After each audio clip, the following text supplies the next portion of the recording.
চলুন আজকে আমি আপনাদেরকে আমার শখের ছাদ বাগান দেখাই। এই তো চলে আসছি। প্রথমেই আমার করলা গাছ।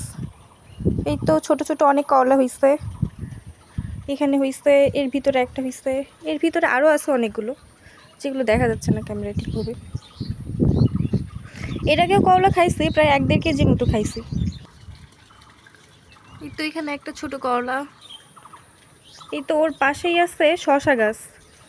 শশা গাছ অতিরিক্ত রোদে ঝিমাই গেছে, আর গোটা শশা গাছ জুড়ে মাত্র একটা শশা হয়েছে। দাঁড়ান আমি আপনাদেরকে দেখাই। ওই যে দেখতে পাচ্ছেন, এই তো এখানে আরও কিছু করলার বিচি দিছিলাম, বিচি থেকে গাছ হয়েছে আবার। এটা আমার লাল ড্রাগন গাছ,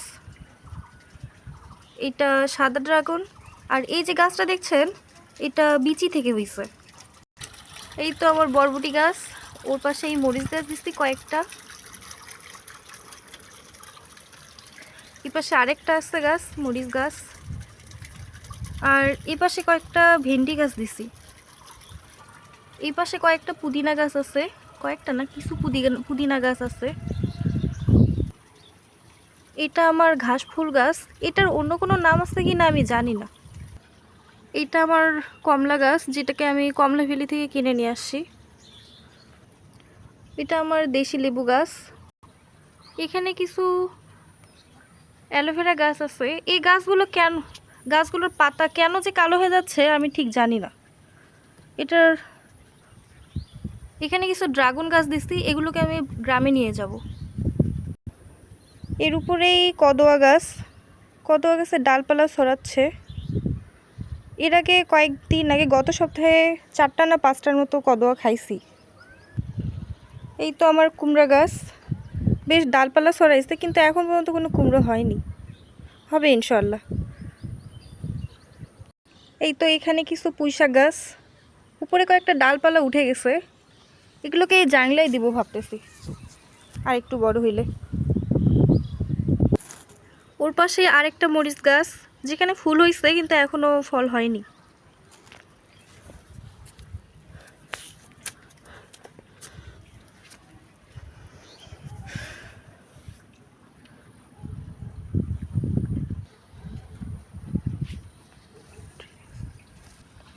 এটা লেমন ট্রি গাছ, ওর পাশেই আছে ভাত পাতা গাছ। এখানে একটা বস্তার মধ্যে কিছু পালং শাকের বিচি দিছিলাম আমি, সেখান থেকেই গাছ হয়েছে। আর এখানে কিছু গাছ রাখছি আমি, এগুলো সব গ্রামে নিয়ে যাব বড় হইলে। এটা লাল পেয়ারা গাছ, এটা বেল গাছ, এটা দেশি বড়াই, এটা মালটা গাছ। এই গাছটা বিচি থেকে হয়েছে। আর এর পাশে একটা মেহেদি গাছ আছে, এগুলো সব আমি গ্রামে নিয়ে যাওয়ার জন্য এখানে রাখছি। আর এখান থেকে পানি পড়ে সবসময় না, সকাল বিকেল দুপুর 3 সময় পানি পড়ে। এখান থেকেই আমি গাছে পানি নিয়ে দিই। এই তো আমার ছোট ব্লগ, আমার ছোট ছাদ বাগান। আজকের মতো এখানেই শেষ করছি।